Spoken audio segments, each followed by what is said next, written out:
Welcome back to the breakdown. We're going to talk about every single MLB game on the slate for Monday, August 5th. Break them down, look at some hot and cold hitters, look at some good and bad matchups, and we'll wrap up the video with a parlay that we'll be placing. But if you want our best bets, you should check out the best bets video where, hey, the broom's chilling right there. He'll be brought out in that video. We are on a 6-0 run. We went 3-0 on Saturday and Sunday, trying to continue that momentum into Monday. Like I said, that video will be posted after this one for all of our best bets, but I'll talk about some things that I'm really looking at, and then we'll lock those in after this video and in that best bets video. But without further ado, let's dive in. My name's Austin. Do me a favor, hit that subscribe button, drop a like. If you like the breakdowns, I've been having a lot of fun doing them. When NFL season starts, we'll see if those continue. But let's dive into the breakdown today, and we're going to start with Parlay Play. If you've never signed up for Parlay Play, a couple cool things about them. Now, if you have no idea what they are, very similar, daily fantasy type app for Underdog Fantasy, Prize Picks, you name it, Sleeper, those guys. Same kind of bonus. If you sign up using our code COS, they'll match your first deposit up to $100. Pretty dang cool. But they also have a lot of different options. Something that I like over, different apps like Prize Picks and Underdog. They have a lot of different options, some alternate lines. Maybe you like Patrick Corbin. You don't love him to give up 6 hits today. Maybe you like him to get 4 or 5. They have that ability. We're going to talk about a Parlay Play entry using some of the data we talked about in this video at the end of this one. But if you want to support the channel, use our code COS. They'll match your first deposit up to $100. That's free money. Take advantage. Links down below. Link at the top of the description will be that Parlay Play deposit, and right below that will be all timestamps for the video. Let's move on to the first game of the slate. Mets versus Cardinals. Now, you got two teams traveling. Mets coming from LA, and then you have the Cardinals coming from Chicago. So not a big travel, but both teams traveling. Normally, you fade teams coming off of Sunday Night Baseball. Yesterday, the Cardinals, they lost 6-2. We had the under in that game. They helped us out in a big way. Miles Michaelis did not, but they helped us out, not scoring a lot of runs. So you have an 8.5 total. You have Palante versus Sean Manaea. Now, unrelated, some nuggets here. The Mets, I think the worst first inning offense in the MLB over the last month. I think they've only scored 1 run in the first inning since the beginning of July. I believe they are 20 straight nerfies. So if you've been taking their nerfies, typically doing pretty well. They've been that bad. I don't know if I'm saying I'm taking this nerfy here, but Manaea, he's been pretty solid. St. Louis against lefties hasn't been great. They got 2 runs up against Justin Steele yesterday, but overall, kind of a bottom of the pack, a little bit below average against lefties last few weeks. We know how good the Mets are against righties, besides the first inning. If you could take Mets not to score in the first inning and then just take an alt team total, that might smack, but Palante hasn't been great. Neither have the Mets been with runners in scoring position, but I much rather trust the Mets against righties than lefties, I feel like some days. But at the end of the day, I don't really have a big lean here. I do kind of lean the over. Both bullpens, the Mets technically a little bit better, but I don't trust either bullpen. Cardinals didn't really use a lot of bullpen arms yesterday, but I think they get some runs. They have some good guys with good splits against Manaea. He'll give them some chances. I like trusting the Cardinals at home. Then you get Palante. It's a pick 'em. I do lean the Mets to win this game, but I think the over might be a safer play. Not sure it's my most confident lean of the day, but it is a game I do expect some runs in. A game I also expect some runs in, more so, is this next game, Diamondbacks versus Guardians. Another 8.5 total. We have Logan Allen making his return, taking on Zach Gallen. Now, Gallen, I am well aware, I believe his hits allowed line open at 6.5. So they're not expecting him to have a great outing. Anyone with a 6.5 hits allowed line, even if it does move to 5.5, they know what they're doing, setting those opening lines. So I look at this one. Cleveland's been a lot better versus righties recently. We talked about them, last week in the breakdown. They were really struggling, but in that series against the Baltimore Orioles, they were getting to some of their righties. So they'll face Zach Gallen, who's been, not as great on the road. A little bit better this year. Last year, his home road splits were just, it was like this. On the road, he sucked, but at home, he was like locked in with the ERA. This year, it's a little bit more, closer, but still at the same time, he's been a little bit worse on the road. Cleveland has the ability to put the ball in play, sometimes against guys like Zach Gallen, or sometimes relying on those strikeouts. They don't normally come against a team like Cleveland that rarely strikes out. So I think Cleveland gets some runs up on Gallen. And then we look at Arizona against lefties. They'll face Logan Allen. On the year, Arizona's been one of the best teams against left-handed pitching. Recently, no different. Top 5, 7 in almost every single metric. They've been really good with runners in scoring position. Same thing for the Guardians, a team that, beginning of the year up until, really it's the end of June, July, they were one of the best teams at runners in scoring position. Kind of fell off a little bit at the end of June, and then through July, July, but finally cooking, getting those timely hits, which is, like I said, they're putting the ball in play, but now they're actually finding the gaps, whereas they weren't doing that in most of June and July. They've been doing it recently. I really like this game to be a pretty tight one. I think the over is a pretty solid play here at 8.5. Look, Logan Allen stinks, and I think the Cards get 2 or 3 up on Gallen, and I think they'll get 1 up on that D-backs bullpen. Won't be shocked if both these two teams at least score 4, which obviously would push you into extras or get you at least 9 runs. I kind of like the over in that game. Next game, we have the Reds taking on the Marlins. Now, I put TBD on the Red starter. It appears to be Nick Martinez. Don't quote me on that. He's not confirmed, as Roddery Munoz is pretty confirmed. He should be in there. You look at Cincy, they've been decent against righties. They'll face one of the worst righties in the league in Roddery Munoz. He's been better recently, but gives up a lot of hard contact, which obviously isn't ideal for a pitcher. He gives up a lot of home runs, especially to lefties. One of the lefties for the Reds will hit a homer today. Which one? I don't know. If you want to think Ellie's going to hit one, I'll save him. He's about on the cold matchups, or cold hitters today. Cold hitters. Yeah, we'll talk about him at the end of the video. But I don't know if there's just the Marlins. I talked about this for Marlins, I think, end of last week, right after the trade deadline. I like the move they made. Xavier Edwards been really good. He's not a move they made, but now that they've freed up a lot of playing time, he's in there every day. He's been awesome. And they got a lot of guys in there that are just swinging the bat, which is all you can ask for. They beat the Braves at the last 2 games. Wouldn't shock me if they beat the Reds here. I mean, the Miami bullpen has been much better. Not sure I'm saying I'm taking the Marlins on the money line because I don't want to trust Roddery Munoz, but I think this should be a pretty tight game. I think these offenses are pretty on par, and I like the Marlins bullpen, despite trading a lot of guys. I like it a little bit more than Cincy's. So, and Cincy away from Great American Ballpark, are they a team you could ever trust? I don't personally think so. I'm just probably going to avoid this game, if I'm being honest. Reds, Marlins, not necessarily a game I'm looking to run out and bet. But again, those are the pitchers. Those are the, how they're doing so far. Probably a game I'm honestly staying far away from. Next game, we have a matchup between the Giants and the Nationals. Now, if you want a parlay leg, and everyone's parlay, it will be Giants money line. And rightfully so. People love trusting Logan Webb, and they love fading Patrick Corbin. And, it's only like minus 200. I'm not saying that's a dumb parlay leg, but I think Corbin pitches well today. Now, does he pitch exceptionally well, or it's like 0 earned runs? Probably not. But coming off his triple-double, if you remember, he gave up, 13 hits, 11 earned runs, 10 runs, whatever it was, 11 runs, 10 earned runs, whatever it was, to the D-backs. Now you get a Giants team that, if you're ever going to back them, it would be against lefties. They have been a lot better against lefties than they have been against righties. That's for dang sure. I think the Nationals can get some runs up on Logan Webb. Webb's not been the same pitcher away from home. I like the over in the spot, though. I think we see the Nationals offense show up. Patrick Corbin's not going to shut out the Giants. And then we get to the Nationals bullpen, terrible. And honestly, I don't think San Fran's bullpen is all that good. They have a lot of guys in there. ERA is looking good, but that whip is always pretty dang high. If the Nats can get timely hits, which, as you see on the screen, they've been very good at getting timely hits recently. I think that's an over spot at 9.5. Sure, it's a high total, but look, 8.5 for 9.5, not a big difference, just one dang run. I like the over in this game. I think both teams can put up 3, 4, 5 runs each. Honestly, wouldn't shock me. Logan Webb, I'll have to check out his props, but I imagine he's got a 6.5 hits allowed line. I think the Nats can get to him. I just think they do. The Nats are not going to be a team anyone's backing today, and that's when you want to back the Nats. Now, I wouldn't back them to win or cover. I'd back their bats, because when no one's betting on the Nationals, that's when their offense shows up. It's when people think, oh, they're facing a terrible pitcher, surely the Nats can hit. No, that's exactly what they don't want to do. They're just a weirdo team. I do like the over in that game, though. Next game, we have about a divisional series here. We have Astros taking on the Rangers. Big series here for both teams. Rangers, obviously, kind of going back and forth. They need a big series. A sweep here or a win in the series might give them some momentum. So you got Hunter Brown taking on Andrew Heaney. Now, I don't think I'll be fading Heaney today. If you remember, we faded him in his last start against the Cardinals. We faded him in his outs. Houston's not a team you really want to take unders and outs because they swing a little too early. But I actually going to lean the Rangers on the money line here.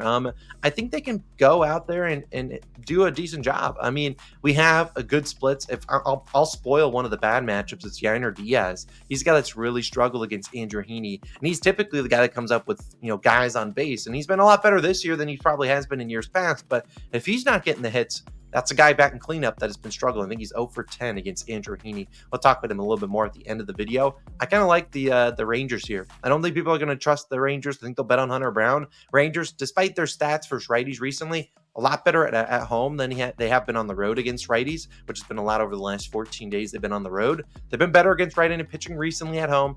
I think they can put up some runs here, and I think that Heaney can hold it down, plus the bullpen. Not sure it's one that I'm running out the back, but I wouldn't mind maybe backing a little Rangers on the money line here. Not my most confident lean that I've talked about here, but I think that the Rangers certainly will put up some runs, say, against Hunter Brown. They have the hitters in there to do it. They have some good splits against him as well. I think they can put up some runs early in this game against Hunter Brown. Comes out of Heaney. Do I want to trust him? Not my favorite guy to trust for the Rangers, but I think he could pitch decently today, which is all you're really asking for.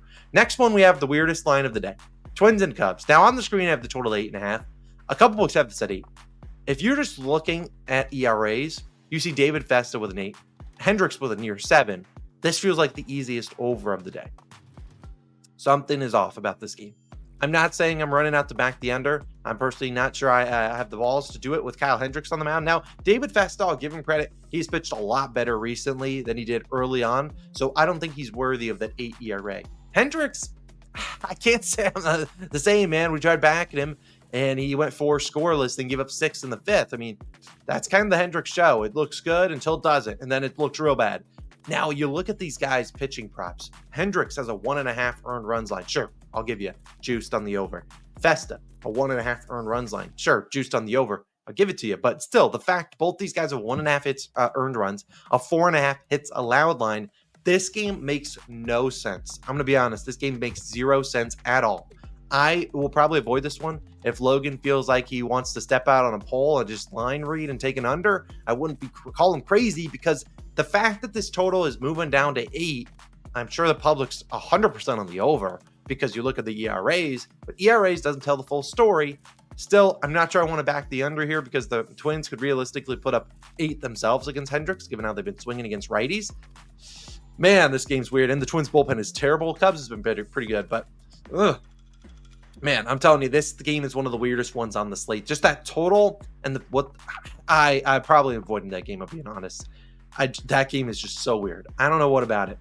Next game, we got Red Sox and Royals, a series I'm really looking forward to. Another 9.5 total here, tied with the Nationals for the highest on the board. We have James Paxton taking on Brady Singer. Now, if you want an official play, it's not necessarily an official play. It's like I'm putting 1 unit on this. A parlay of the day leg. You guys love the parlays of the day. They're hitting 4 straight. It will be both teams to score 1+ runs in the first 5 here. Paxton stinks. The Royals will get 1 on him. And Brady Singer has been better at home. He struggles against lefties, and we talked about that last time he faced the Boston Red Sox in Fenway. We said, hey, Brady Singer's been really good, but he struggles against lefties, and that is literally all Boston has. They've been scorched hot against righties. They'll stack the lefties, and Brady Singer will give up a double or a home run, and I'm confident that the Red Sox can hit that guy around. So both teams to score 1+ runs in the first 5 will be in the parlay today. I already locked that in yesterday. It will be in. I trust both these two teams to get the job done. Paxton and Singer, they're capable of giving up 1. I don't care how it might look hard. They will give up 1 each. I really am confident with that. As for who I think wins this game, I don't have a huge lean here. Kansas City's been a little bit worse versus lefties. Been pretty decent at home, but I this is a tough one. I do lean the Royals a tad because I do like Brady Singer more, but Boston's just not a team I'm running out to fade right now, especially against righties. I'll fade Boston when they face a lefty. I still don't think the Royals are worth -150 at home, if I'm being honest. Red Sox are capable offense of putting up 7-8 runs. Sure, could the Royals come back? Yes. Boston's bullpen stinks, but Kansas City's not much better. So don't look out those splits and be like, oh, Kansas City, much better bullpen. No, they've not been that great recently. I do lean the Red Sox if you're looking for some underdog money line value at probably like +130. Not sure this is the game I'm running out the back for the Red Sox. Like I said, I'll already have them both to score 1 in the first 5. I honestly hate both to score 2 in the first 5, which is probably plus money.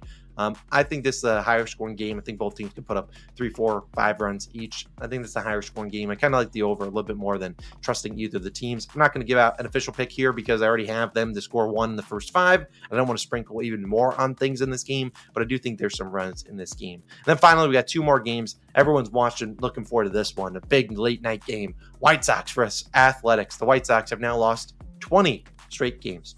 Now they have a series against the A's. If they're going to do it, now's got to be the time because the A's stink. The A's have been better offensively, but they still haven't been great. So you get Jonathan Cannon taking on JP Sears. Now, we've seen White Sox better against lefties, so they'll face the lefty in Sears today. Sears is definitely capable of losing this game. No lie about that. He will give up some runs here, probably. but I'm sure he'll get the outs because they just run JP Sears into the ground.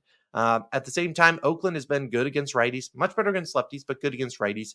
Again, do I want to lay minus 180 on Oakland A's money line? And no, not really. Not a team that I'm running out the back. I'm sure they'll be in parlays because people will continue to fade the White Sox, and rightfully so. The team stinks. Again, this is just not a game I want to bet on. On a 9-game slate, I'm not betting on Sox A's. I'm just not. There's 8 more games for me to look at, and those will be where I'll be turning my attention to. Although I might have a prop in my parlay play entry at the end of the video that might be in this game. Stay tuned for that. But again, not a game I really want to back. Obviously, I'd lean the A's, but I do think that the White Sox put up some runs today. And finally, what the game that people are actually looking forward to is a potential, NL championship series kind of thing. Well, for the pennant, Phillies taking on the Dodgers. Now the total's at 8. Dodgers are coming back home after a couple road series. Phillies finally snapped their 6-game losing streak with a dominant victory yesterday with Wheeler on the mound. So they look at their second ace and Aaron Nola against the Dodgers. Tyler Glasnow will start for the Dodgers. Now, on paper, both these two teams have honestly not been good against righties. 26th and 28th in batting average, respectively. Their bullpens haven't been great either.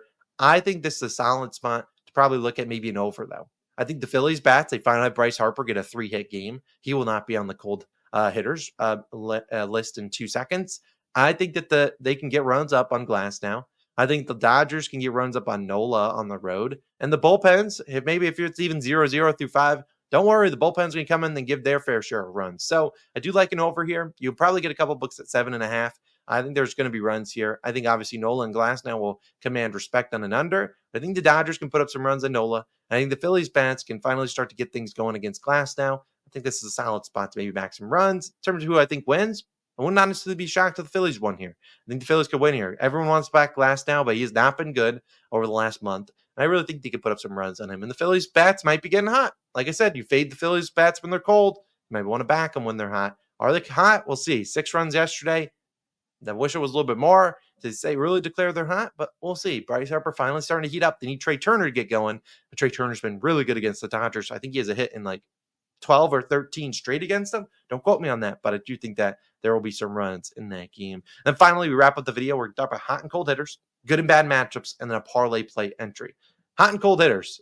I'm sorting these by OPS because OPS typically equates they're hitting the ball hard, getting home runs, doubles, triples, RBIs, and all things in between. Jose Ramirez has been really good. Josh Naylor, props to him. He was on the ice cold hitters just last week. He's heated up.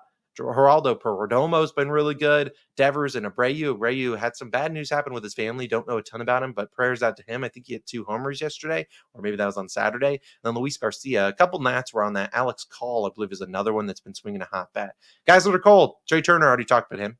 Shohei Ohtani, another guy that's been pretty cold recently. You had Spencer Steer and Ellie De La Cruz that are pretty cold, and Adolis Garcia, who's not been swinging a hot bat really all year long, but for being honest, those are some guys maybe you want to avoid putting them in your parlays if you're looking at them, although Trey Turner against the Dodgers has been a wagon. Let's see if he can snap out of it today and get a 2-hit game to kind of get some momentum. Trey Turner at home, really good. On the road, hasn't been as good this year. Finally, we look at some good and bad matchups. Now, these are good guys. There might be guys you might not have ever heard of or guys that you not normally target, but they have been guys that have owned the starting pitcher they will face today. A pair of Giants, Michael Conforto and Mark Canha. Conforto should be in the lineup. I believe he's lefty. Typically, the Giants are a team, and most teams aren't going to put a lot of lefties in there, especially against another lefty pitcher, but I think he'll be in the lineup today. Marcus Semion's done really well against Hunter Brown. I believe of those 11 hits, 11 for 16, 10 of them are singles. And then Tommy Pham, pretty good against Minaya. Same for Wilson Contreras, is 4 for 8. I believe 2 doubles and 2 homers. Don't quote me on that. I believe all 4 of his hits were extra base hits. Yordan Alvarez, a lot of walks versus Brown, 11 for 21. A lot of those hits were singles, but hey, Yordan hasn't hit a home run, I think, since like July 3rd. He's been ice cold for a month now.